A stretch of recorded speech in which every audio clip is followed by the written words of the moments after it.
Hi everyone, my name is Pankaj. I hope you all are doing well. तो बच्चों हम लोग अभी तक एक चैप्टर पढ़ रहे हैं जिसका नाम है सिंपल इंटरेस्ट। सिंपल इंटरेस्ट में अभी तक हम लोग 7 तरह के क्वेश्चन पढ़ चुके हैं और कुछ क्वेश्चन पेंडिंग है। तो मैं उम्मीद करता हूँ कि आप लोग अच्छे से तैयारी कर रहे होंगे। जैसे कि अभी आप लोग क्वेश्चन बना रहे होंगे तो आपको पता है कि सिंपल इंटरेस्ट एक बड़ा हल्का सा चैप्टर है। सबसे पहले हम लोग बेसिक से स्टार्ट किया था, फिर हम लोग एक एक टाइप करते हुए 6 से 7 तरह के टाइप्स हम लोग पढ़ चुके हैं। और आज के सेशन में हम लोग 4 से 5 तरह के टाइप पढ़ने वाले हैं। दैट मीन सिंपल इंटरेस्ट में टोटल 10 से 12 टाइप्स हम लोग पढ़ने वाले हैं इस चैप्टर में। उसके बाद हम लोग कंपाउंड इंटरेस्ट पढ़ेंगे। ठीक है, तो बिना टाइम वेस्ट करते हुए आज का लेक्चर हम लोग स्टार्ट करते हैं। ठीक है, ये सब चीजें हम लोग ऑलरेडी पढ़ चुके हैं।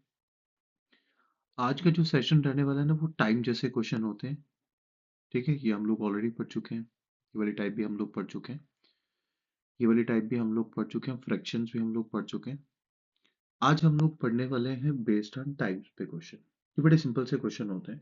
ठीक है, तो जैसे हम लोग पहला क्वेश्चन लेके चलते हैं। ध्यान से समझना, आपको करने का मैं तरीका बता रहा हूँ।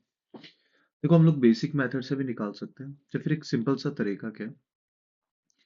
कहते हैं एक सम डबल हो जाता है 7 साल में। जैसे मैं मान लेता हूँ कि कोई एक सम है। जैसे मैं एज्यूम कर लेता हूँ कि एक प्रिंसिपल अमाउंट है ना, और प्रिंसिपल अमाउंट क्या हो जाता है, 7 साल में डबल हो जाता है। दैट मीन 2p हो जाएगा। और इसको टाइम कितना लगता है, 7 ईयर्स। अब आपको पता है इसको हम लोग प्रिंसिपल अमाउंट बोलते हैं, और ये क्या था आपका अमाउंट, और ये बीच वाला क्या होता है, एस आई। अगर सच में ये पी क्या होता, प्रिंसिपल होता, और ये अमाउंट होता, दैट मीन डबल हो जाता प्रिंसिपल क्या। तो अगर मैं कहता कि सिंपल इंटरेस्ट कहते हैं, तो आप कहते कि सर सिंपल इंटरेस्ट तो हमको मालूम है। सिंपल इंटरेस्ट क्या होता है कि अमाउंट माइनस प्रिंसिपल। हमारा अमाउंट क्या था, 2p, और प्रिंसिपल क्या था, p। तो हमारे पास जो सिंपल इंटरेस्ट आ गया वो कितना आ गया, p। सिंपल इंटरेस्ट यहाँ कितना है बच्चों, हमारे पास कितना आ गया, सिंपल इंटरेस्ट पी आ गया, है ना। तो दैट मीन हमारा जो पी सिंपल इंटरेस्ट है ना। तो दैट मीन मैं मान लेता हूँ ये पी यूनिट है, मतलब पी रुपीज को लगे 7 साल। अब हमको फाइंड कितने करने, कि ये 5 गुना कितने साल में हो जाएगा। ध्यान से सुनो, अगर मैं मान लेता हूँ कि ये 5p कितने साल में हो जाएगा। ये पी हो रहा है 7 साल में, और 5p कितने साल में होगा। दैट मीन इस बार जो, अगर मैं पूछूं ये तो अमाउंट है, और ये क्या है बच्चों, प्रिंसिपल है। तो बीच का डिफरेंस कितना है, 4p। अब ध्यान से सुनना, जैसे हम लोग यूनिटरी मेथड बनते हैं, अगर p करने में लगते हैं हमको 7 साल, तो बताओ जरा 4p करने में कितने लगेंगे, 7 चौके 28, है ना, मल्टीप्लाई कर देंगे 4 से। तो आपको ये गिवन दिया था, आपको क्या करना था कि सर अगर 7 बनाना है, एक पी यूनिट, मतलब मान लेता हूँ कि एक यूनिट की वैल्यू कितनी है, 7। और यहाँ पे 4 यूनिट बनाना है, तो 4 यूनिट की वैल्यू कितनी हो जाएगी, 28 ईयर्स, है ना। सिंपल था कि हमारा आंसर कितना आ रहा है, सर हमारा जो आंसर आ रहा है वो 28 ईयर्स आ रहा है। एक सिंपल सा क्वेश्चन, क्लियर हुआ। मैं अगेन समझाता हूँ कि एक प्रिंसिपल अमाउंट था। प्रिंसिपल अमाउंट को ना 2 गुना होने में कितने लगते हैं, 7 साल। आपको पूछता है वही जो प्रिंसिपल अमाउंट है, उसको 5 गुना होने में कितने टाइम लगता है। तो अब हमने जब देखा कि बीच में हम तो सिंपल इंटरेस्ट ही फाइंड कर सकते हैं कि अगर पी सिंपल इंटरेस्ट हो तो पी को कितना टाइम लगता है, 7 साल। और अगर पी की जगह मुझे 4p बनाना पड़ता, तो एक पी को लग रहा है 7, और 4p को कितने लगेंगे, 28 साल। तो इस तरह के हम लोग एक ट्रिक यूज करके आंसर फाइंड कर सकते हैं। या फिर सिंपल सा तरीका है कि हम लोग एक और तरीके से करते हैं कि हमारा जो प्रिंसिपल अमाउंट था ये वाला, है ना, और जो सिंपल इंटरेस्ट आया वो पी आया। तो अगर ये पी सिंपल इंटरेस्ट आया, ध्यान से सुनना, पी सिंपल इंटरेस्ट आया, तो इस तरीके से सिंपल इंटरेस्ट का फार्मूला आपको पता है, P into R into T upon 100। तो हम लोगों ने क्या करना है, यहाँ से आपका रेट निकल जाएगा, और आफ्टर दैट अगर ये वाला आपको करना होगा, आप इस तरीके से भी कर सकते हैं। बट इतना तामझाम करना ही क्यों, है ना। तो अगर ये सिंपल अप्रोच है, तो हम लोग सिंपल अप्रोच पे बिल्कुल जा सकते हैं। क्लियर है। जैसे एक और क्वेश्चन से मैं समझाने की कोशिश करता हूँ। कहते एक प्रिंसिपल अमाउंट डबल हो जाते हैं 6 साल में। अगर ये प्रिंसिपल अमाउंट है ना, मान लेते हैं अगर ये प्रिंसिपल अमाउंट है, तो ये डबल कितने साल में होता है, सर 2p हो जाता है कितने साल में, 6 ईयर में बच्चों। क्लियर है। अब बताना कितने, 10 गुना कितने साल में होगा, दैट मीन 10p कितने में होगा।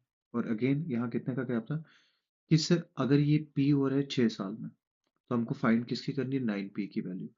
तो अगर एक पी की वैल्यू है 6 तो 9 पी की कितनी हो जाएगी 54 यार। क्लियर है?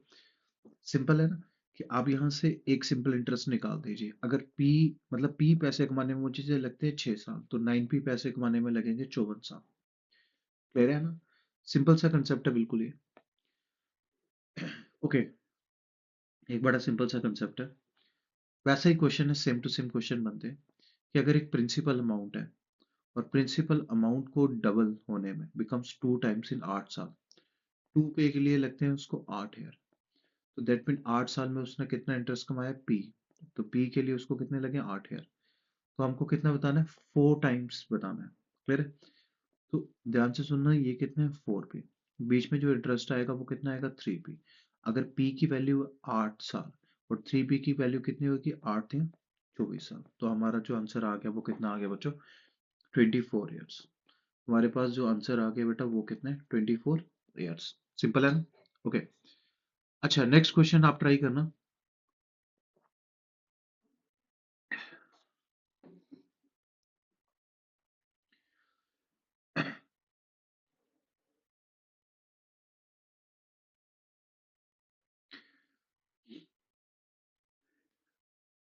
अच्छा, आपके सामने एक सिंपल सा क्वेश्चन दिया है। कहते हैं कि प्रिंसिपल अमाउंट बिकम्स 4 टाइम्स। ये 4 पी बन जाता है कितने साल में, सिर्फ 12 साल में। तो दैट मीन 3 पी कितने में बन रहा है 12 साल में। अगर 3 पी की वैल्यू कितनी है बेटा 12, तो पी की वैल्यू कितनी हो जाएगी सिर्फ 4। हमको कितने में बताना है कि सर ये 10 गुना कितने में होगा, है ना? आप डायरेक्ट भी निकाल सकते थे, बीच में गैप कितने का 3 पी का, सॉरी 9 पी का। अगर 3 पी की वैल्यू है कितनी 12, जब एक पी की वैल्यू कितनी है 4, तो 9 की कितनी हो जाएगी 36 ईयर। दैट मीन इस क्वेश्चन का जो आंसर आ रहा था हमारे पास वो कितना आ रहा है बच्चों 36 ईयर आ रहा है। क्लियर है? सिंपल से क्वेश्चन है, एक ही पैटर्न से आंसर बन जाते हैं। ठीक है? ओके, ये क्वेश्चन बड़ा सिंपल है। क्या कहते हैं, ध्यान से सुनना। कहते हैं कि what is the rate of simple interest at which a sum of money become 3 times of itself in 36 year।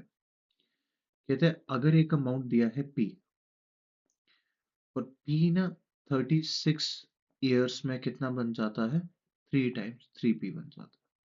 Clear है? अब हमको फाइंड करना है कि सिंपल इंटरेस्ट पर एनम किस हिसाब से रहा होगा। क्लियर है? ओके, तो हमको पता है सिंपल इंटरेस्ट आया कितने 2 पी आया हुआ है। तो हमको फॉर्मूला भी पता है, हम बेसिक से भी कर सकते थे, फॉर्मूले से कर सकते थे। सिंपल इंटरेस्ट निकालने का फॉर्मूला क्या होता है P into R into T upon 100। अब सिंपल इंटरेस्ट आया कितने सिर्फ 2 पी। प्रिंसिपल अमाउंट कितना था बच्चों ये P। रेट ही तो फाइंड करना है और टाइम कितना दिया 36 ईयर अपॉन 100। पी के साथ ये पी कैंसिल हो गया। क्लियर है? अब ये कितना बन गया 200 अपॉन 36 और आर की वैल्यू फाइंड करनी है। आर की अगर वैल्यू फाइंड करोगे, अगर मैं इससे इसको काट रहा हूँ तो आपकी आ रही है 5.55%। फिर तो इस क्वेश्चन का जो आंसर था वो कितना था 5.55%। देखो, इन क्वेश्चन को निकालने के ना काफी सारे तरीके होते हैं।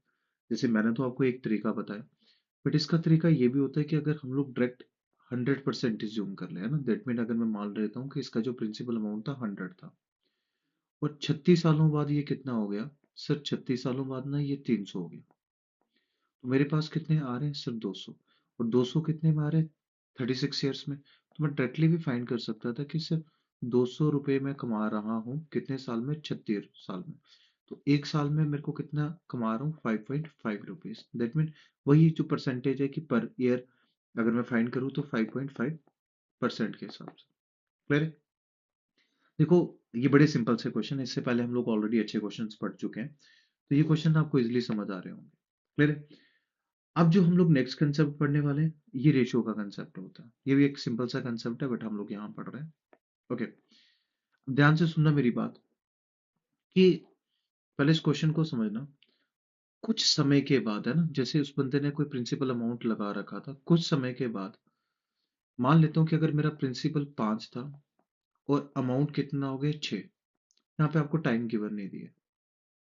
क्लियर है मेरी बात? बट अगले 8 साल बाद क्या होता है, जो इनकी रेशियो चेंज होके क्या हो जाती है, मतलब इसी में अगर 8 साल की मैं बात कर देता हूँ, तो अब प्रिंसिपल और जो चेंज हुआ है वो क्या हुआ है, अमाउंट कितनी हो जाती है 2। तो पहली बात मुझे आप लोग बताना कि क्या कभी प्रिंसिपल चेंज होता है? नहीं है ना, प्रिंसिपल तो वही रहता है। बट टाइम के साथ क्या होगा कि इंटरेस्ट बढ़ता जाएगा और अमाउंट चेंज होता जाएगा, है ना? इस क्वेश्चन को समझने की कोशिश करना आप लोग। बड़ा सिंपल सा क्वेश्चन है। ओके, जैसे मैं मान लेता हूँ, जूम कर लेता हूँ, रेशो आपने ऑलरेडी पढ़ा है कि ये प्रिंसिपल है और ये क्या है, अमाउंट है ना। अगर मैं मान लेता हूँ कि प्रिंसिपल 5 यूनिट और अमाउंट कितने हैं, 6 यूनिट। अब 8 साल बाद क्या होगा, आफ्टर 8 ईयर्स इनकी जो रेशो बन जाती है वो क्या बन जाती है बच्चों, 1:2। तो मेरा सिंपल सा क्वेश्चन आप लोगों से कि क्या प्रिंसिपल में कोई चेंज आई होगी? आप कहोगे कि सर प्रिंसिपल तो सेम रहना चाहिए। तो इस तरह के क्वेश्चन में हम लोग क्या करते हैं, प्रिंसिपल को सेम कर देते हैं। दैट मीन इस इक्वेशन को भी 5, अगर इसको भी 5 बनाना तो इसको 5 से मल्टीप्लाई कर देंगे, है ना। अगर इसको 5 से मल्टीप्लाई कर दिया तो ये कितना बन गया बच्चों, आपके पास 5 बन गया, मान लेते हो ऐसे, ये भी कितना बन गया, 5 बन गया। और ये कितना बन गया, 5 2 10 बन गया। अब ध्यान से सुनना, प्रिंसिपल तो सेम रहता है, बट कुछ टाइम बाद ना अमाउंट कितना था, 6। और 8 साल बाद, इस 8 साल बाद ना अमाउंट हो गया 10। तो दैट मीन इस 8 साल में उसको जो सिंपल इंटरेस्ट मिला हुआ है ना, वो कितना मिला है, 4 यूनिट। ध्यान से समझना, इस साल में जो उसको मिला है वो कितना मिला है, 4 यूनिट मिला। क्लियर? तो आपको रेट ऑफ इंटरेस्ट करना है। पहला फॉर्मूला ये है कि सर मुझे तो सिंपल इंटरेस्ट निकालना आता है। सिंपल इंटरेस्ट क्या होता है, P into R into T upon 100। अब सिंपल इंटरेस्ट कितना है सर, 4 यूनिट आया। प्रिंसिपल अमाउंट कितना था, 5। रेट फाइंड करना है, टाइम कितना लिया उसने, 8 साल, क्योंकि हम लोग गैप वाला पीरियड ही फाइंड कर रहे हैं ना। कि जैसे ध्यान से सुनना, ये प्रिंसिपल अमाउंट था, कुछ टाइम बाद ये वाला टाइम हमको गिवन है, ये 6 हो जाता है। बट इसके 8 साल बाद ना ये फिर से चेंज होके कितना हो जाता है, 10 हो जाता है। तो आपको पता चल रहा है 4 यूनिट चेंज करने में इसको लग रहे हैं 8 साल। क्लियर है मेरी बात, 4 यूनिट चेंज करने में 8 साल लग रहे हैं। तो एक्चुअल में स्टार्टिंग में इसमें 2 लिए होंगे, तो कुछ भी लिया होगा वो हम लोग यहाँ देखते हैं। ओके, और नीचे कर देते हैं 100 से। क्लियर? अब आपको मालूम है कि होगा क्या, ये इसको हम लोग यहाँ भेज देते हैं, ये हो गया 4 इंटू 100, है ना। ये हो गया 4 इंटू 100, और ये कितना आ गया, 8 5 40 यार। एक जीरो से एक जीरो कैंसिल हुआ, 4 से 4 कैंसिल हुआ। तो आपका जो रेट ऑफ इंटरेस्ट था वो कितना था बच्चों, 10%। हमारा जो रेट ऑफ इंटरेस्ट था वो कितना था बच्चों, 10%। क्लियर है मेरी बात? एक सिंपल सा क्वेश्चन था कि सर 4 यूनिट कमाने में उसको लग जाते हैं कितने साल, कितने, 8 साल। या फिर हम ऐसा भी कर सकते थे कि सर ना 4 रुपए कमाने में उसको लगते हैं 8 साल। तो ये डायरेक्ट फ्रैक्शन वाले मेथड से ध्यान से समझना, मैं फ्रैक्शन से भी इस क्वेश्चन को, जैसे लास्ट क्वेश्चन आपको समझाया, इसको फ्रैक्शन से भी समझा सकता था। या आप 100 लेके भी कर सकते थे कि 500 का 600 हुआ, इस तरीके से। बट हम लोग मान लेते हैं कि 4 रुपए उसने कमाए 8 साल में, तो एक साल में कितना कमाया होगा, 50 पैसे, 0.5। और अगर मुझे परसेंट फाइंड करनी होगी तो 50 पैसे उसने किस पे कमाया है, सिर्फ 0.5 कमाया है उसने, किस पे, 5 पे। और मल्टीप्लाई कर देंगे किससे, 100 से। तो 5 से जब काटा तो ये किससे कटा, 20 से। और 20 इंटू 0.5 कितना रहता है, 10% पर एनम। आप इस वाले तरीके से भी कर सकते थे या इस तरीके से भी कर सकते थे, ठीक है। ये वाला तो ओरली है, आप ओरली भी कर सकते थे इस क्वेश्चन को, क्योंकि सिंपल से क्वेश्चन है। या फिर इस तरीके के मेथड, जैसे हम लोग क्या करते हैं, रेशो में यूज करते हैं, तो उस तरीके का एक मेथड आप लोग यहाँ पे भी यूज कर सकते थे। ओके, आप मुझे ये क्वेश्चन बताना, ठीक है। ओके, अगर प्रिंसिपल और अमाउंट की रेशो दी है 5:6, आफ्टर, यहाँ पे मैंने दिया नहीं आपको, आफ्टर 6 ईयर्स का गैप है, ठीक है, यहाँ पे आफ्टर 6 ईयर्स का गैप होगा। After 6 years their ratio becomes 2:3। After 6 years, तो 6 साल बाद ना, 6 साल बाद क्या होता है कि इनकी रेशो चेंज हो जाती है, 2 से बन जाती है 3। क्लियर है? बट आपको पता है कि सर हमारा क्या है कि जो प्रिंसिपल अमाउंट है वो तो सेम रहना चाहिए, है ना। हमारा क्या रहना चाहिए, प्रिंसिपल अमाउंट तो सेम रहना चाहिए। तो दैट मीन इसको करने के लिए इसको 5 से मल्टीप्लाई कर देंगे और इसको 2 से कर रहे हैं, तो ये भी 2 से हो जाएगा और ये किससे होगा, 5 से हो जाएगा। क्लियर है? तो हमने क्या देखा कि सर अब जो गैप आ गया, अब जो गैप आ गया वो कितना आ गया, ये कितना बन गया बच्चों, ये बन गया 12 और ये कितना बन गया 15। ये तो दोनों सेम हो गए। अब 3 यूनिट का गैप आ रहा है 6 साल में। ध्यान से सुनना, 3 यूनिट का गैप कितना आ रहा है, 6 साल में। बट अब ये प्रिंसिपल 10 लेना है यहाँ पे, ठीक है। तो हम लोग ऐसा भी कर सकते थे कि sir simple interest equal to P into R into T upon 100 होता है बेटा।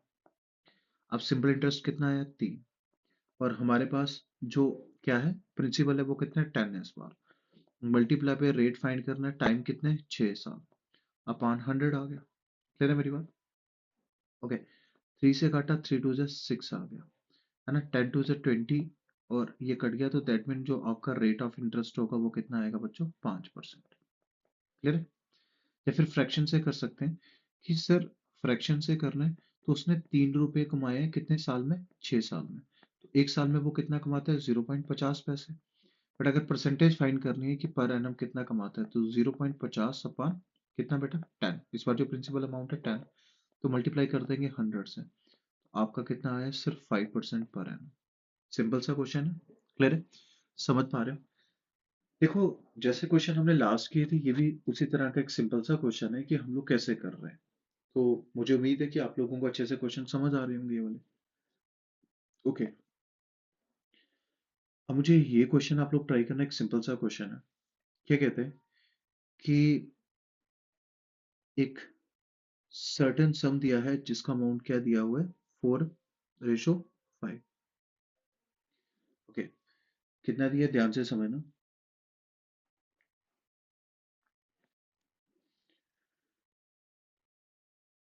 अगर एक प्रिंसिपल और अमाउंट का रेशो कितना दिया बच्चों, 4:5 दे रखे। कहते हैं आफ्टर 8 ईयर्स, यहाँ 8 तो नहीं होना चाहिए था, यहाँ 3 होना चाहिए था, ठीक है। ये गलती से मैंने 8 लिखा हुआ है, तो यहाँ 3 ईयर्स है। कहते हैं certain sum the ratio principal है 4, और 3 साल बाद इनका जो रेशो हो जाता है वो हो जाता है बच्चों 5:7। ठीक है। अब हमने देखना है कि दोनों को इक्वल करना है, तो पहले वाले को हम लोग किससे मल्टीप्लाई कराएंगे, सिर्फ फर्स्ट को ना 5 से मल्टीप्लाई कर दो और इसको कर दो 4 से, तो ये भी मल्टीप्लाई हो जाएगा 5 से और ये मल्टीप्लाई हो जाएगा 4 से। तो ये कितना बन गया 20 और ये बन गया 20। अमाउंट 25 है और अमाउंट कितना 28। दैट मीन उसने 3 साल में कितने पैसे कमाए, 3 कमाए। क्लियर है? आप किसी भी मेथड से कर चाहते हैं, आप चाहते हैं फ्रैक्शन से करना चाहते तो आप फ्रैक्शन से कर सकते हैं, नहीं तो हम लोग सिंपल करते हैं, simple interest into P into R into T upon 100। अब बच्चों जो आपका सिंपल इंटरेस्ट है, ठीक है, ध्यान से सुनो, जो आपके पास सिंपल इंटरेस्ट है, तो आपके पास सिंपल इंटरेस्ट कितना है इस बार, 3 यूनिट। तो हम लोग मान लेते हैं कि जो सिंपल इंटरेस्ट है वो 3 यूनिट है। प्रिंसिपल क्या था इस बार, 20। अब फाइंड क्या करना है हमने, रेट। तो रेट टाइम कितना दिया है बच्चों, 3 साल, और कर दिया किससे, 100 से। 3 से 3 कैंसिल, 20 से कटा 5, तो आपका जो रेट ऑफ इंटरेस्ट आ रहा है वो कितना आ रहा है, 5% आ रहा है इस क्वेश्चन का। ठीक है, गलती से मैंने 8 लिख रखा था, 8 से कट नहीं होगा। ओके, फ्रैक्शन से अगर हम लोग करना चाहते हैं तो हम कहते हैं कि उसने 3 रुपए कमाए हैं और कितने साल में, 3 में। क्लियर? तो दैट मीन 3 रुपए कमाया 3 साल में, तो एक साल में कितना कमा रहा है, 1 रुपये। और एक कमाना किस पे, 20 पे। 1/20 की वैल्यू कितनी होती है बच्चों, 5% होती है। खैर, इस तरह के सिंपल से क्वेश्चन है जो रेशो पे बन पाते हैं, तो आप लोग क्लियरली कर सकते हैं। हमने रेशो में ऑलरेडी ऐसे क्वेश्चन पढ़ चुके हैं। अब बच्चों जो नेक्स्ट टाइप हम लोग पढ़ने वाले हैं काफी इंपॉर्टेंट टाइप है, इसके क्वेश्चन हमेशा पूछे जाते हैं पेपर में।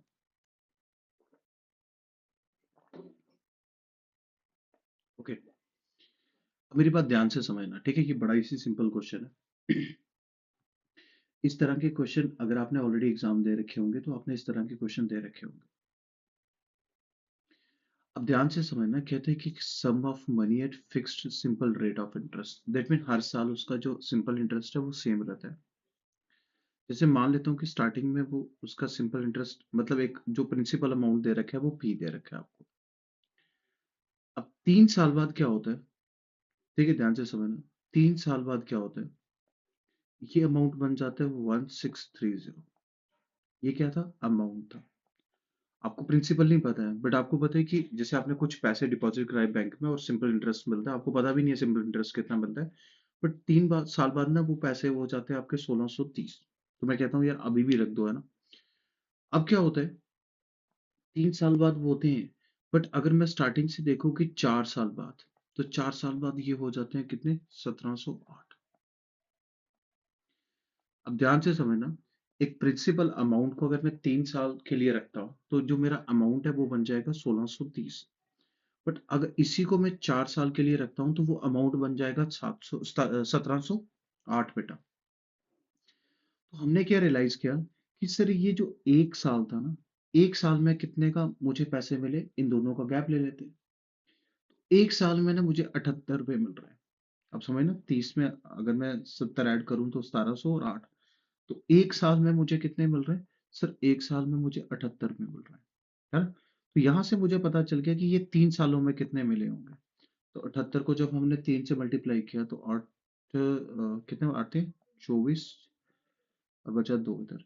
7 थे 21 और 2 23। तो दैट मीन 3 साल में मुझे कितने मिले होंगे? 234 रुपए, है ना। प्रिंसिपल में 234 ऐड करने पे ही 1630 बना होगा। तो उसने पूछा प्रिंसिपल कितने है? तो 1630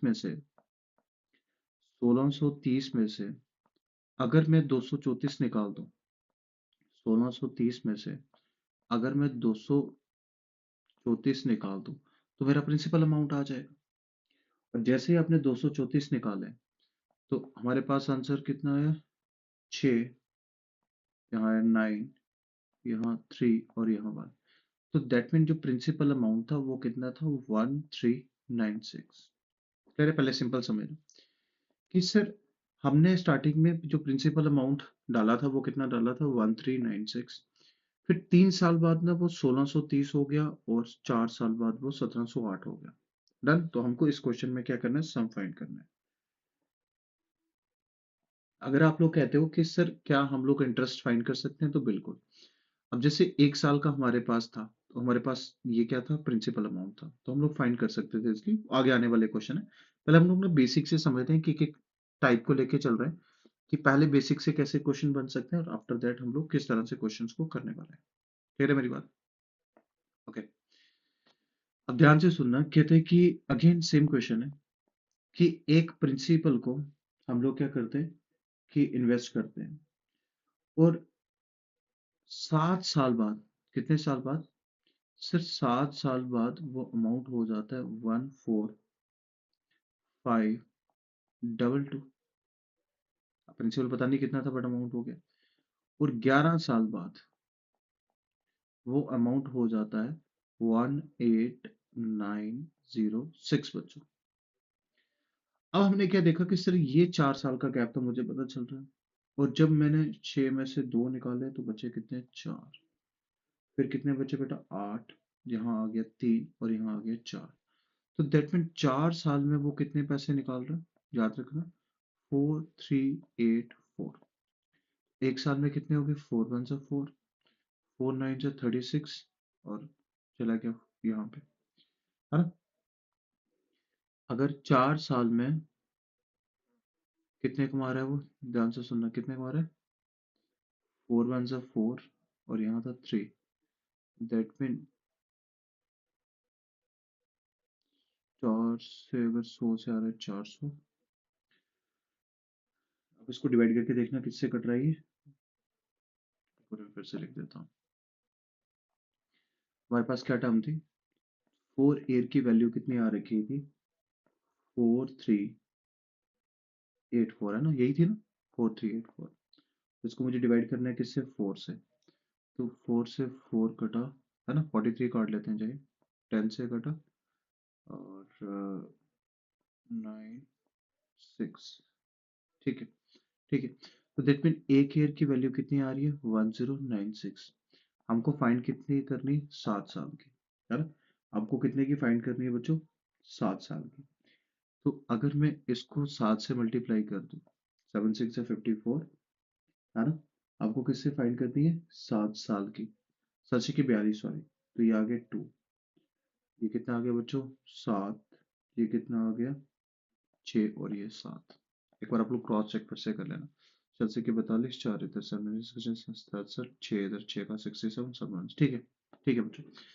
तो दैट मीन 7 साल में उसने कितना पैसा कमाया होगा 7672।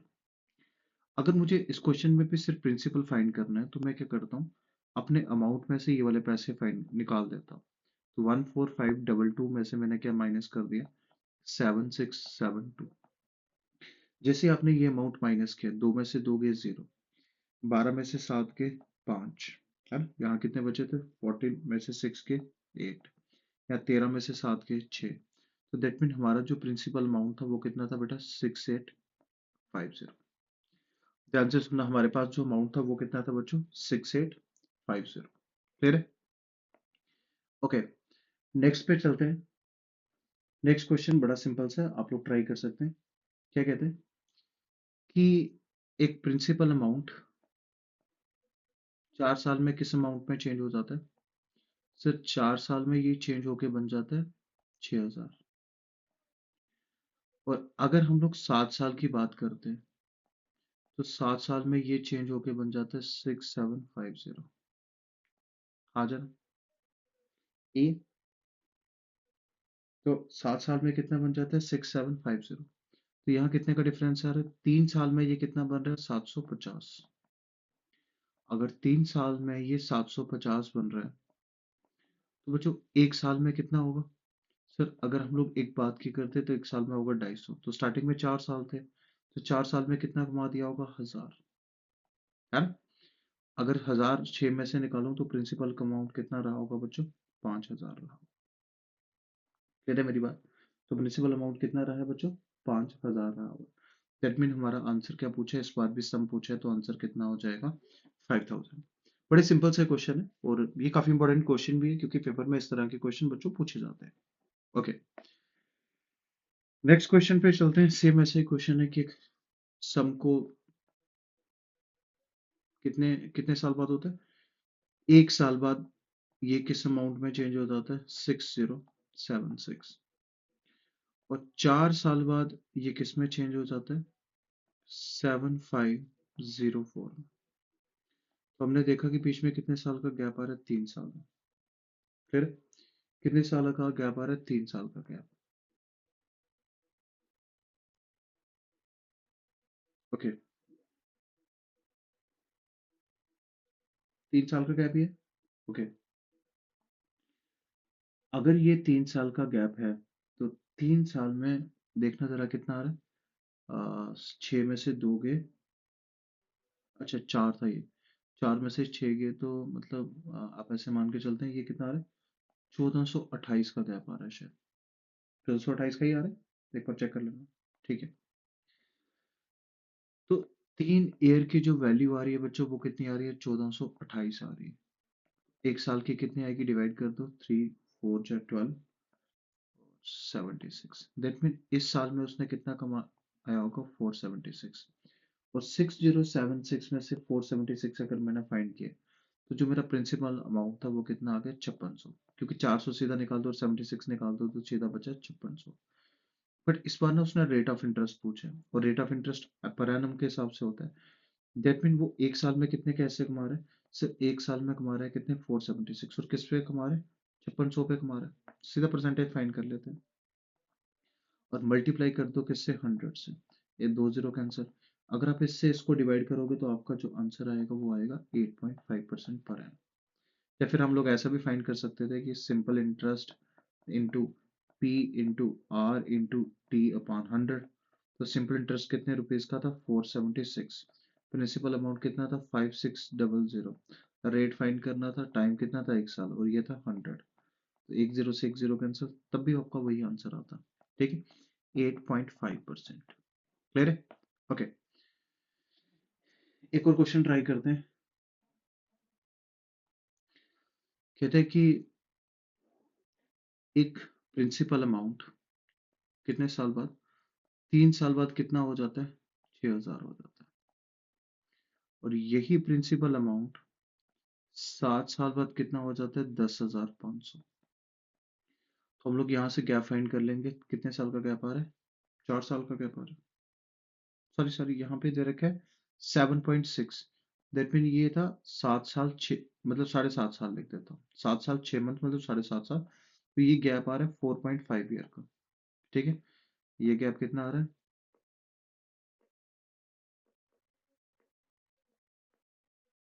ये वाला जो बीच वाला गैप था बच्चों, ये था 4.5 ईयर्स का। क्लियर? तो 4.5 ईयर्स का डिफरेंस कितना आ रहा है? 4500 का। ध्यान से समझना, अगर 4.5 ईयर की वैल्यू दे रखी है बच्चों 4500, तो एक ईयर की वैल्यू कितनी आ जाएगी? 1000। तो दैट मीन यहाँ पे इसने कितना खर्चा होगा? 3000, है ना? तो एक साल में अगर 1000 कमा रहा है तो 3 साल में कितना? 3000 कमाया होगा। तो एक्चुअल में जो प्रिंसिपल अमाउंट होगा बेटा वो कितना होगा? 3000। क्लियर है? अब हमने क्या फाइंड करना है सर? Rate of interest. तो एक साल में कितना कमा रहा है? 1000 कमा रहा है। और किस पे कमा रहा है? आप फॉर्मूले का यूज भी कर सकते हो, या फिर आप ऐसे भी लिख सकते हो 3000 पे, और 100 से मल्टीप्लाई कर देते हैं। आपको ऑलरेडी पता है 1/3 की फ्रैक्शन कितनी होती है? 33। 1/3%। या फिर आप सिंपल फॉर्मूले का यूज करके भी अपना आंसर फाइंड कर सकते थे। यहाँ तक किसी को कोई दिक्कत बेटा? देखो बड़े ही सिंपल से क्वेश्चन है, और आप लोग बना पा रहे होंगे। ठीक है, इंपॉर्टेंट क्वेश्चन है और सिंपल भी है। ओके, अब हम लोग नेक्स्ट कंसेप्ट पे चलते हैं। ये हम लोग दो कंसेप्ट पढ़ने वाले हैं। एक केस में इक्वल क्या हो जाता है? सिंपल इंटरेस्ट इक्वल होता है। जैसे दो प्रिंसिपल अमाउंट डालता है और फिर वो कहता है कि सिंपल इंटरेस्ट पहले पे और इसके इक्वल है सिंपल इंटरेस्ट सेकंड पे। इसी तरह से बाद में एक नेक्स्ट टाइप पढ़ने वाले हैं, जिसमें अमाउंट वन अमाउंट टू के इक्वल आ जाएगा। ठीक है, वो आगे पढ़ते हैं। पहले हम लोग सिंपल इंटरेस्ट वाला क्वेश्चन पढ़ते हैं जरा। ठीक है, आपके सामने एक क्वेश्चन है, पढ़ना जरा इसको। क्या कहता है क्वेश्चन में? कहते हैं कि एक पर्सन है ना, वो 9000 रुपया 3 पार्ट में इन्वेस्ट करता है। 3%, 4%, 6% पर एनम के हिसाब से, simple interest. And at the end of year he received equal interest all the three cases. That mean एक के साल के बाद जो सिंपल इंटरेस्ट वन पे मिल रहा है, वही सिंपल इंटरेस्ट किस पे मिलेगा? सर दो पे मिलेगा। वही सिंपल इंटरेस्ट किस पे मिलेगा? तीन पे मिलेगा। तो बड़े सिंपल तरीका है कि हम लोग ऐसा भी कर सकते हैं कि अगर मैं मान लूं कि जो पहला अमाउंट था ना, ये प्रिंसिपल में वन मान लेता हूँ। प्रिंसिपल वन पे कितना ब्याज ले रहा है? 3% का ले रहा है। और कितने साल के लिए कर रहा है? एक साल के लिए कर रहा है। सब सिंपल इंटरेस्ट का फॉर्मूला यही होता है। और मान लेता हूँ ये प्रिंसिपल अमाउंट टू था, इस पे कितने का कर रहा है? 4% का कर रहा है, और एक साल के लिए कर रहा है। और इसके नीचे भी 100 लिख देते हैं। और मान लेते हैं ये प्रिंसिपल क्या है? थ्री है ना? दैट मीन उसने 9000 को 3 पार्टों में बांट रखा है। क्लियर?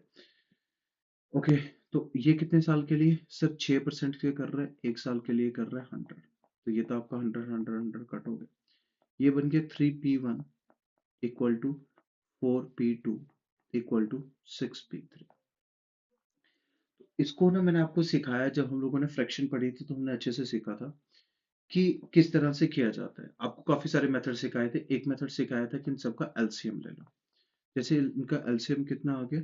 6 चौके 24 है ना? अगर हम लोग एलसीएम लेते हैं, 12 भी एलसीएम आ सकता है। तो 12 को 3 से डिवाइड किया तो क्या आ गया? इसके नीचे P1 की वैल्यू आ गई 4। 12 को 4 से डिवाइड किया 3, और ये 1 आ गया। क्लियर? एक तो एलसीएम। दूसरा मैंने क्या सिखाया था कि अगर मैं पहले वाले को ले रहा हूँ, जैसे 3 को ले रहा हूँ, तो इसको हाइड करके रखूंगा और इन दोनों से मल्टीप्लाई कर दूंगा, तो ये कितने हो जाएंगे? 6 चौके 24। अब इसकी टर्न है तो इसको हाइड करके रखूंगा, इन दोनों को मल्टीप्लाई कर दूंगा, 6 3 18। अब जैसे इसकी टर्न है तो P3 के तो मैं 6 को नहीं लूंगा, बाकियों को ले लूंगा, 6 2 12। अगर ठीक है, सॉरी, 4 3 12। इधर कुछ गड़बड़ हुई है क्या? सॉरी, 6 2 से एलसीएम कितना था? 12 था, यहाँ 2 आ रहा है। अब ठीक है, तो मैंने किससे, जो मैंने एलसीएम किया था मैंने 1 लिख दिया था गलती से, क्योंकि एलसीएम आया था 12। 12 को 3 से डिवाइड करेंगे तो 4 आएगा, 12 को 4 से डिवाइड करेंगे 3, 12 को 6 से डिवाइड करेंगे यहाँ 2 आएगा। तो ठीक है, चाहे आप एलसीएम लेके करो, जहाँ आप डायरेक्ट मल्टीपल कर रहे हो, तो इसकी भी रेशियो यही आएगी, 4:3:2। तो डेट मीन हमारे पास 4 3 7, तो हमारे पास टोटल कितना आ गया? 9 यूनिट, है ना? अब ये जो था, ये किसके इक्वल होता है? प्रिंसिपल के इक्वल होता है। क्लियर? तो दैट मीन 9 यूनिट की जो वैल्यू थी, ध्यान से सुनना, आपका जो प्रिंसिपल होता है वो डायरेक्टली प्रोपोर्शनल होता है आपके जो सिंपल इंटरेस्ट होते हैं, है ना? जितना प्रिंसिपल होगा और सिंपल इंटरेस्ट भी उसी के हिसाब से होगा। क्लियर है? तो 9 यूनिट की वैल्यू कितनी दे रखी थी? 9000।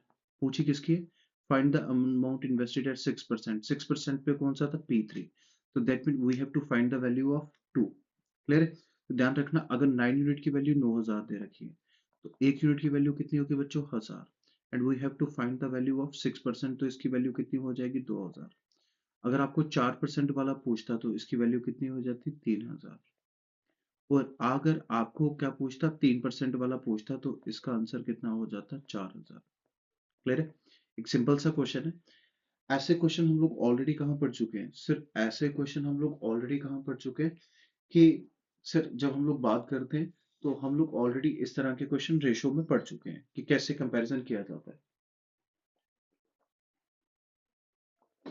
ओके, देखो, ऐसे हम लोग डायरेक्टली भी कर सकते थे कि ये जो P1 का है ये 3% में मिल रहा है, तो वही केस बन जाता है कि 3% का P1 पे इक्वल टू, अगर हमारे पास क्या दिया? टाइम पीरियड सेम दिया। अगर टाइम पीरियड डिफरेंट दिया होगा तो उस केस में तो हमको मल्टीप्लाई करना पड़ जाएगा। जैसे सेकंड क्वेश्चन को लेके चलते हैं। क्या कहते हैं? ध्यान से समझना जरा। कहते हैं कि 27,000 को दो पार्ट में डिवाइड कर देते हैं, है ना? 27,000 को हम लोग क्या करते हैं? दो पार्ट में डिवाइड कर देते हैं। तो जो सिंपल इंटरेस्ट वन पे आ रहा है वही किसके इक्वल है? सिंपल इंटरेस्ट सेकंड के इक्वल है। पर इसमें ना टाइम डिफरेंट दे रखा है ना? जैसे ए और बी को मान लेते हैं, ये ए है और ये बी। ए पे कितने साल के लिए इन्वेस्ट करते हैं? 2 साल के लिए। और बी के लिए कितने करते हैं? 4 साल के लिए इन्वेस्ट करते हैं। फिर तो सिंपल है, ले लेते हैं कि अगर मैं इसको ए मान लूं, ए पे कितना? 15 साल, और सॉरी 15%, क्योंकि जो रेट ऑफ इंटरेस्ट है वो 15% है। और कितने साल के लिए कर रहे हो? 2 साल के लिए। और नीचे लिख देते हैं 100। और जो बी है, बी पे भी रेट ऑफ इंटरेस्ट तो सेम है, बट टाइम कितना है बच्चों? 4 साल। और नीचे कर दिया 100। 100 से 100 कैंसिल, 15 से 15 कैंसिल, 2 से 2 कैंसिल। तो that mean A upon B कितना बन जाएगा आपका बच्चों? 2/1, है ना? तो यही हो गया कि सर ये प्रिंसिपल दे रखा था। तो दैट मीन 3 यूनिट की वैल्यू हमारे पास कितनी आ गई है? 27,000, है ना? तो 2 यूनिट की वैल्यू कितनी होगी? 18,000, क्योंकि 1 यूनिट की वैल्यू आ रही है 9,000। तो दैट मीन ए को जो उसने पैसे दिए थे इन्वेस्ट करने के लिए वो कितने दिए थे? 18,000। और जो बी को दिया था वो कितना दिया था? 9,000। फिर पर ध्यान से सुनना, इस क्वेश्चन में है कि इंटरेस्ट कितना है। तो आपको पता है कि इंटरेस्ट दोनों का इक्वल है, हम लोग किसी एक पे फाइंड कर लेंगे। तो ये वाला फाइंड करूँ कि चाहे ये वाला फाइंड करूँ, उसका डबल कर लेंगे। क्लियर है? जैसे मैं ए का फाइंड कर लेता हूँ, तो ए के पास कितना अमाउंट था? 18,000। और 15% पे दे रखा है। और कितने साल के लिए दे रखा है? 2 साल के लिए दे रखा है। अपॉन 100 कर देते हैं। दो जीरो से दो जीरो कैंसिल हुए। और जैसे ही हमने फाइंड किया, ठीक है, अब करना जरा ऐसे ही था ना कि 15%, 15 दूने 30, 30 × 18, तो 18 3 कितना होता है? 54। और आपके पास आ जाएंगे 2 जीरो। फिर अब ये किसका था? एक का था, जैसे एक का था। बट अगर मुझे दोनों का बताना है तो आपको पता है दोनों इक्वल है, तो मैं इसको 2 से मल्टीप्लाई कर दूंगा, सिंपल है। तो आपका आंसर आ जाएगा 10800। फिर अब समझ आया ना क्यों किया? क्योंकि ऐसा नहीं कि देखो, कोई बच्चे ऐसा भी कर लेंगे कि इस पे भी फाइंड करेंगे, इस पे भी फाइंड करेंगे, फिर दोनों को ऐड करेंगे। बट यहाँ से स्टार्टिंग इक्वेशन आपको मालूम है कि दोनों इक्वल हैं, तो किसी एक को फाइंड कर लीजिए। चाहे अगर आपको सिंपल ये लगता था आप इसको फाइंड कर लेते हैं, तो बात एक ही थी, ठीक है? दोनों का 5400 आता। आप किसी एक को फाइंड करते तो आपका दूसरे का आंसर आ जाता। क्लियर है? अब आप मुझे ये वाला क्वेश्चन करके बताना, बड़ा सिंपल है। जैसे एक में क्या होगा कि 3 फ्रेंड है, जैसे मैं मान लेता हूँ ये फ्रेंड 1 है, ये फ्रेंड 2 है, और ये फ्रेंड सी है। तो तीनों फ्रेंड अलग अलग के लिए देते हैं। जैसे ए ने कुछ अमाउंट किया, और ये इसने कितने साल के लिए किया? 12% पे किया। और कितने साल के लिए किया? 5 साल के लिए। 100 तो कट जाएगा सब में। बी ने क्या किया? सर बी ने 12% पे किया, और कितने साल के लिए किया? 10 साल के लिए किया। और उसके बाद कौन था? सी। सी ने 12% पे किया और 20 साल के लिए किया, ठीक है? तो इस तरह से ये क्वेश्चन आपके लिए होमवर्क है, आप लोगों ने ये मुझे सॉल्व करके बताना। एक सिंपल सा क्वेश्चन है, और बाद में आपको क्या? अमाउंट ही बताना है। क्लियर है? तो आप कर लोगे, मुझे उम्मीद है। ठीक है, पहले जैसे दो क्वेश्चन, जैसे फर्स्ट क्वेश्चन पढ़ा वैसा ही क्वेश्चन है, सिमिलर ही, तो आप लोग बना लोगे। ओके, अब एक नेक्स्ट क्वेश्चन पे हम लोग चलते हैं। एक सिंपल सा क्वेश्चन है। अब इस क्वेश्चन को ध्यान से पढ़ना। कहता है कि मैं 5,000 को डिवाइड कर रहा हूँ दो पार्ट में, such that the simple interest on first part, जो सिंपल इंटरेस्ट है पहले पार्ट पे, है ना, वो डबल है किससे, सेकंड पार्ट से। तो दैट मीन आपको पता है कि जो पहले पार्ट पे होगा वो दो गुना है, और जो दूसरे पार्ट पे होगा वो कितना, एक गुना। जब इक्वालिटी आती है तो आपको ऑलरेडी पता है कि सिंपल इंटरेस्ट जो वन होगा अपान सिंपल इंटरेस्ट क्या हो जाएगा, टू, इक्वल टू ये दो गुना है, ये कितना है। तो हम इसको इक्वेशन की फॉर्म में ऐसा लिख सकते हैं कि सिंपल इंटरेस्ट जो वन पे होगा इक्वल टू ट्वाइस ऑफ जो सिंपल इंटरेस्ट किस पे रहने वाला है, टू पे। क्लियर है? ये आपको मालूम है सभी को कि जब इक्वलिटी आती है जो छोटा होता है उसको हम लोग क्या करते हैं, मल्टीप्लाई कर देते हैं। दैट मीन अब ये क्या बन गया, इक्वल बन गया। क्लियर है मेरी बात? अब ये क्या बन गया, इक्वल बन गया। तो हमने किस इक्वेशन का यूज किया सर, हमने एक इक्वेशन का यूज किया है कि जो सिंपल इंटरेस्ट वन पे है वो ट्वाइस ऑफ किस पे, सिंपल इंटरेस्ट टू पे। तो कंपैरिजन कर लेते हैं। ओके, फर्स्ट पार्ट को हम लोग अगर ए मान लें और सेकंड को मान लेते हैं बी। तो अब ए पे कितना दिया हुआ है, टाइम कितना दिया हुआ है, तो 4 5 से 20 और 21 है ना। टाइम की जगह हम लोग क्या कर देते हैं, टाइम की जगह लिख देते हैं 21/5, और पर एनम क्षेत्र 18 और 2 20/3%, है ना। मैं डायरेक्टली लिख देता हूँ, ये क्या लिखा हुआ है, 20 क्या बन गया था इंटरेस्ट आपका, 20/3, मल्टीप्लाई किससे कर लेंगे, 21/5। 100 तो ऐसे भी कैंसिल हो जाएगा, तो इसको इक्वेट कर दो बी से। अब बी में कितना दे रखा है सर, बी में 4 दूने 8 और 3 11, है ना। बी में जो ईयर दे रखे हैं वो कितने दे रखे हैं, 11/4, और 4% ब्याज रखे हैं, तो 4 × 11/4 कर लेते हैं। अब 4 के साथ 4 कैंसिल हुआ, 4 3 7 से 21, 5 4 से, फिर अब 7 चौके 28, ठीक है, ऐसा ही है ना। अच्छा ये यहाँ डबल भी था, ये था 2 बेटे, क्लियर, ये था 2। अब ध्यान से सुनना, ये कितना था, 2, तो ये बन गया 7 चौके 28 ए इक्वल टू 11 दूने 22 बी। 2 से काट देते हैं, ये आ गया 11, 2 से काट देते हैं, ये आ गया 14। तो हमारे पास आ गया ए अपान बी इक्वल टू 11/14 बेटा। क्लियर है सभी को? अब ए प्लस बी हमारे पास कितना है, ए को मिले 11 हिस्से, बी को मिले हैं 14 हिस्से, तो 11 प्लस कितने हुए टोटल, 14 + 11, दैट मीन 25 यूनिट की वैल्यू उसने दे रखी है 5,000। ऐसे ही है ना, 5,000 दे रखी है। 25 से काटा 2 से, तो 1 यूनिट की वैल्यू कितनी होगी, 200। क्लियर है?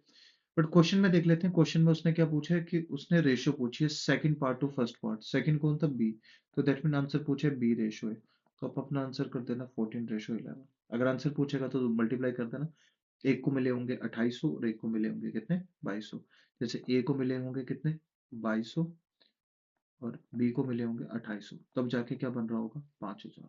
सिंपल सा क्वेश्चन था। फिर एक सेम क्वेश्चन आपके लिए होमवर्क के लिए दे रहे हैं आप लोग। फिर एक सेम क्वेश्चन है आपके लिए होमवर्क के लिए दे रहे हैं। फिर बट चलो मैं क्वेश्चन बना के दे देता हूँ। 5 पॉइंट देखो, अब इस बार क्या कहता है, जो सिंपल इंटरेस्ट वन पे मिल रहा है वो 5/2 टाइम्स है सिंपल इंटरेस्ट किस पे, सेकेंड पार्ट। अगर मैं मान लेता हूँ सिंपल इंटरेस्ट, इसको मान लेता हूँ ए और इसको मान लेता हूँ बी, ठीक है। अब ए को कितने परसेंट इंटरेस्ट पे दिया गया हुआ है, 8, 1/3, 8 × 24, और एक बन गया कितना, 25। ऐसा ही बना ना, कितना बना, 25/3। टाइम कितना दिया था, 7 दूनी 14, एक 15, 15/2। ओके, इसको लिख देते हैं 5/2। सिंपल इंटरेस्ट बी पे देखिए, बी पे कितने, बी टाइम कितना, 4 5 से 20, 21/4, और रेट ऑफ इंटरेस्ट कितना था, 8। ठीक है, मैंने रेट ऑफ इंटरेस्ट एक तरफ लिखा हुआ, तो आप लोग इसको सिंप्लीफाई कर लेना। ठीक है, आप लोग इसको सिंप्लीफाई कर लेना और लास्ट में आपने मुझे डिफरेंस बताना है। क्लियर है? तो ये आपके लिए फिलहाल होमवर्क है। इसका जो आंसर आएगा, आंसर भी लिख लेना, 12750 इसका शायद आंसर रहने वाला है। फिर बट आप लोग उसको ट्राई करना, ठीक है। क्वेश्चन सेम है, आगे कैलकुलेशन नहीं है, मैंने बेसिक इक्वेशन बना के आपको दे दी है। क्लियर है?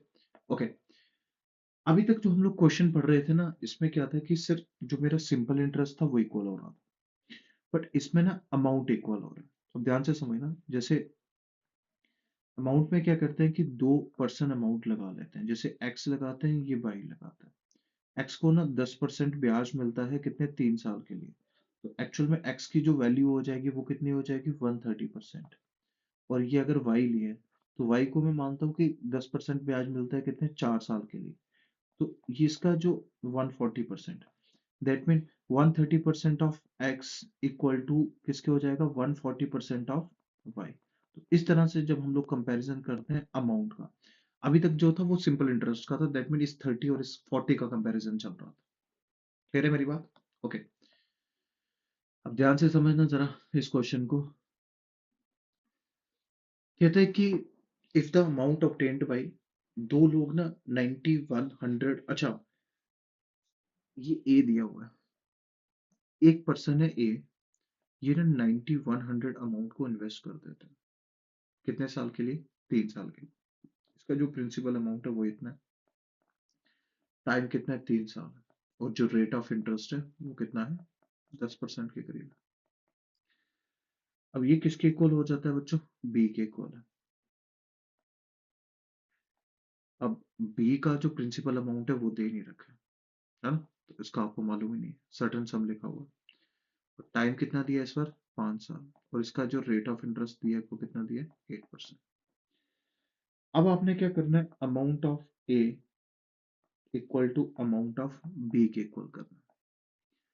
आपको ऑलरेडी पता है कि सर अमाउंट ऑफ ए, जैसे हम लोगों ने एक फॉर्मूला भी पढ़ा था स्टार्टिंग में, कि अगर कभी मुझे अमाउंट फाइंड करना है, तो मैं ऐसे कर सकता हूँ, प्रिंसिपल इंटू 1 इंटू RT/100, इस तरीके से कर सकते हैं। क्लियर?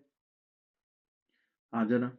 ओके। तो अगर हम लोग ट्राई करते हैं, ठीक है, अगर हम लोग ट्राई करते हैं तो इसी फॉर्मूले का यूज कर लें, कोई इशू नहीं है। नहीं तो आपको पता है कि जो अमाउंट होता है वो प्रिंसिपल प्लस सिंपल इंटरेस्ट होता है, और उसी से फॉर्मूला बनाया गया। याद है ना आपको? अमाउंट क्या होता है बच्चों, प्रिंसिपल प्लस सिंपल इंटरेस्ट। और ये होता है प्रिंसिपल, सिंपल इंटरेस्ट क्या होता है, P/R/T/100। इसमें से अगर मैं P को कॉमन कर लूँ तो ये 1 + RT/100 बन जाता है। ठीक है, तो अब इसका यूज कर लेते हैं। अमाउंट वन कितना दिया था, 91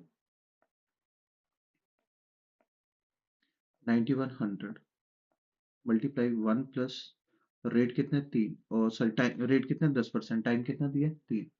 तो ये बन गया 30/100। प्रिंसिपल आपको मालूम ही नहीं है, 1, इसको 1 + 8/40/100। अब ये बन गया 91 100 मल्टीप्लाई बाई, ये 100 ऊपर जाके बन जाएगा 130/100, और ये बन जाएगा P/140/100। 100 के 100 कैंसिल, 3 के साथ ये कैंसिल। क्लियर है?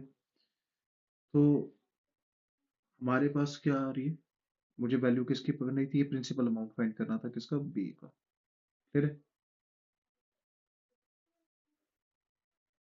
कुछ गड़बड़ तो नहीं हुई है, 140 133 के साथ 14।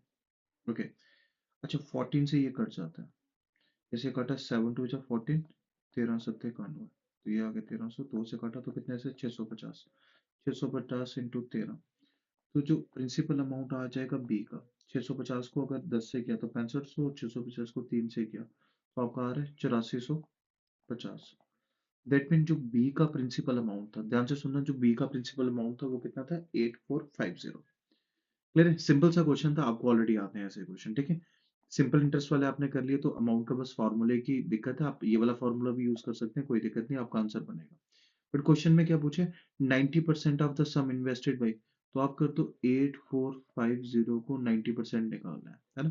तो 90% का मतलब क्या होता है, 90/100 करना है, तो जहाँ सीधा 9/10 कर देते हैं, तो कर दिया। 9 5 से 45 बचा, 5 4 इधर, 9 4 से 36 और 4 30, और 3 यहाँ आ गया, 8 9 72 और 3, सॉरी 74, 72 और 3, सॉरी 73 और 3 कितने हो गए, 76। क्लियर है? तो एक बार चेक कर लेना, आपका आंसर आ रहा है 7605। ठीक है, सिंपल सा क्वेश्चन था। अगर कभी भी इस तरह से अमाउंट को कंपैरिजन करना है तो आप इस तरीके से अमाउंट को डायरेक्ट कंपैरिजन कर सकते हैं। ओके, अब ध्यान से सुनना। एक इंसान है और उसके दो बच्चे हैं। एक इंसान है और उसके कितने बच्चे हैं? दो बच्चे। जैसे मैं मान लेता हूँ एक है यंगर। यंगर की जो एज है अभी वो कितनी है? 9 ईयर। और जो एल्डर है, जो ओल्ड में लिख देता हूँ, जो एल्डर ही लिख देता हूँ, जो बड़ा है ना, उसकी जो एज है वो कितनी है? 13 साल।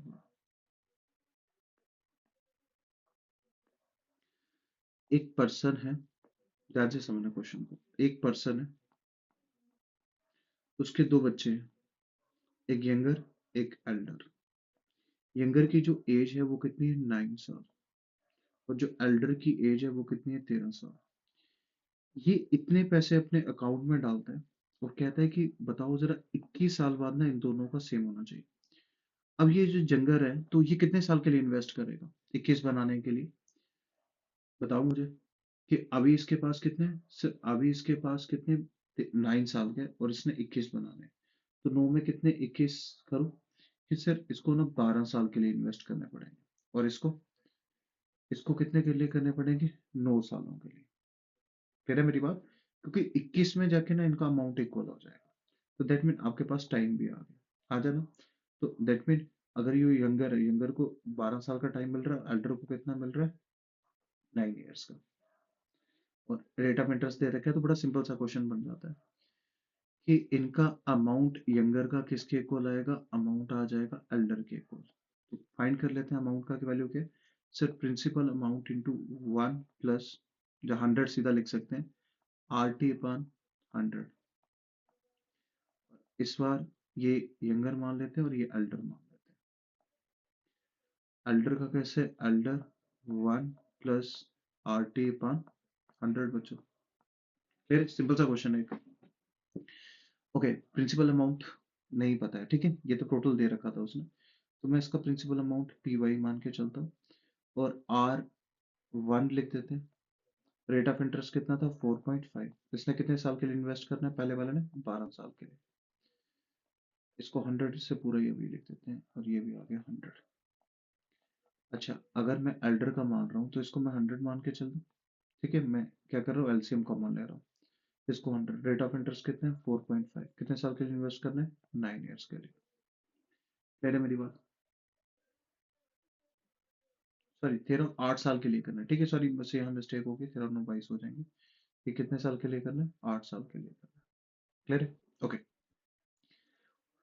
अब ध्यान से सुनना। अगर मैं इसको दो कर दूं ना, जैसे इसको 6 इंटू 2 लिख दूं, तो ये कितना हो गया? 9 6 54। तो दैट मीन ये कितना आ गया? आपको पता है, अगर 100 से 100 कैंसिल हो जाएगा तो ये यंगर हो जाएगा, ये बन जाएगा यंगर इंटू 154। एल्डर का अगर 2 से कर रहा हूँ तो 9 आ रहा है और 9 चौके कितना आ रहा है? 36। एल्डर का कितना आ रहा है? 136। अगर हम लोग इसको कट कर देते हैं तो ये आ रहा है 68 और ये कितना आ रहा है? 77। 2 से काटा तो अगर मैं रेशियो फाइंड कर लेता हूँ, principle of younger upon principle of Elder, तो कितना आ रहा है बेटा? 68/77।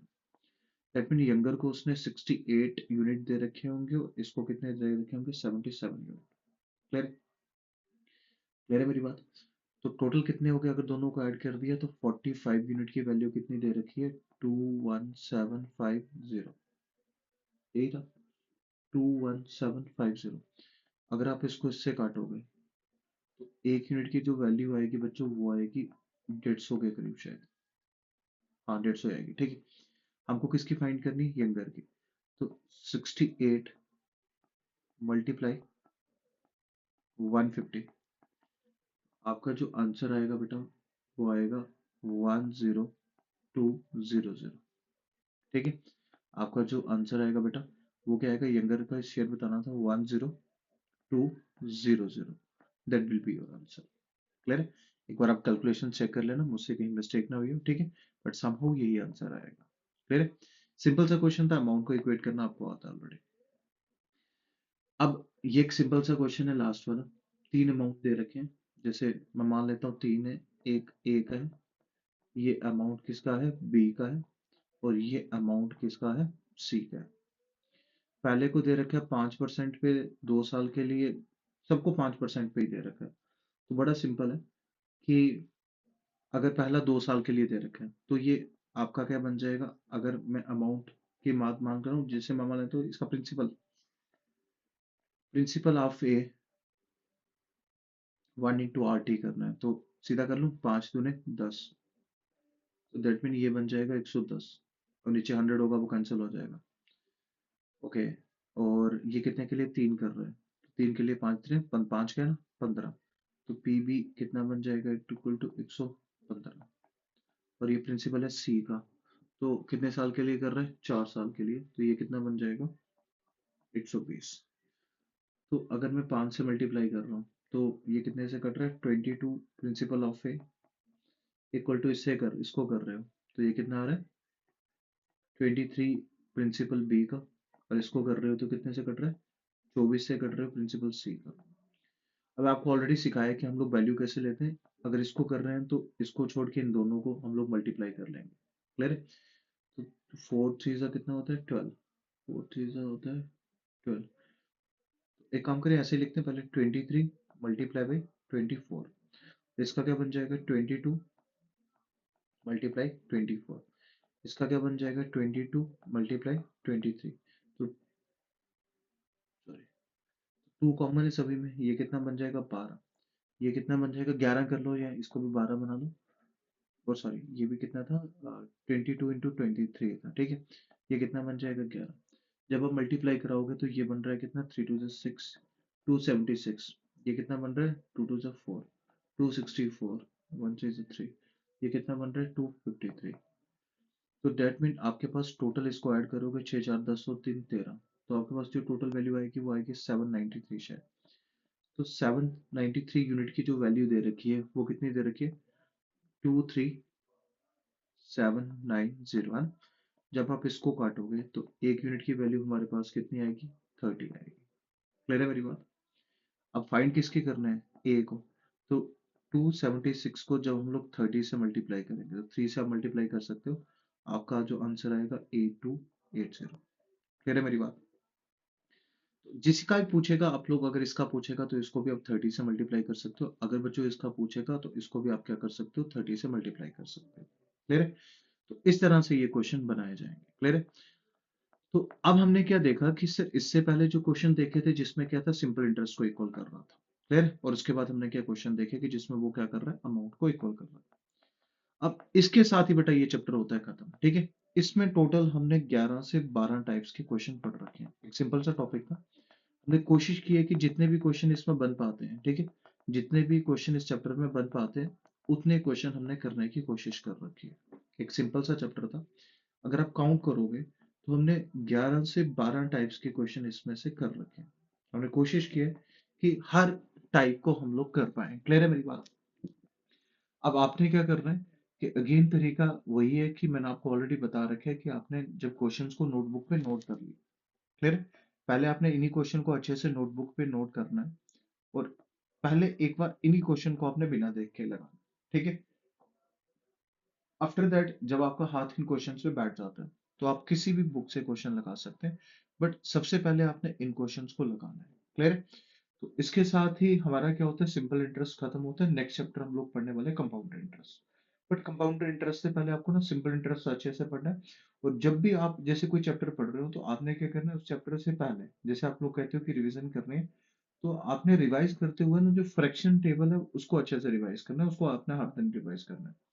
क्योंकि आपने भी देखा होगा कि चैप्टर का सिर्फ सिंपल इंटरेस्ट है, बट बीच में हम लोग जितने भी क्वेश्चन सॉल्व कर रहे हैं उन सारे के सारे क्वेश्चंस पे किस किस का यूज हो रहा है, कि सर मैक्सिमम क्वेश्चंस पे कभी हम लोग फ्रैक्शंस का यूज कर रहे हैं और कभी हम लोग रेशो का यूज कर रहे हैं।